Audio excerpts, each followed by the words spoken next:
মামাম ready? হ্যাঁ। ঠিক আছে, এবার বলছি তুমি গেম খেলতে রেডি তো? হ্যাঁ। আচ্ছা, চুপ করে বসো। দাও। আচ্ছা, এবার বলো তো কোনটা? ওইটা। এদিকে? আচ্ছা, আমি লিখে দিলাম। ঠিক আছে, পরে দেবো, এখন দাঁড়িয়ে থাকো। আচ্ছা, এবার বলো তো কোন দিকে? এদিক না ওদিক? এদিক? আচ্ছা, ঠিক আছে। এখন না, লাস্টে দেবো, দাঁড়াও। ঠিক আছে?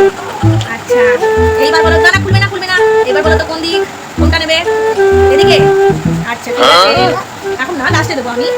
তুমি তাকিয়ে থাকো এদিকে। ঠিক আছে? এবার বলো তো কোন দিক? এদিকে? আচ্ছা, না, ছুতে পারবে না, তুমি এখন ছুতে পারবে না। আমি তোমার লাস্টে দেখাচ্ছি তো। এটাই তো? হয়ে গেছে। রেডি? এবার খুলে দেখো তুমি কি পেয়েছো। এই না, একটা চুটকি। আর এটা কি পেয়েছো তুমি? ঘোড়াটা গলা নেই তো, ঘোড়ার মুন্ডু নেই। এই দেখো, তুমি এই ব্রেসলেটটা পেয়েছো আর এই ক্লিপটা পেয়েছো। দেখেছো? হ্যাপি? বলে দাও হ্যাপি। হ্যাপি। টাটা।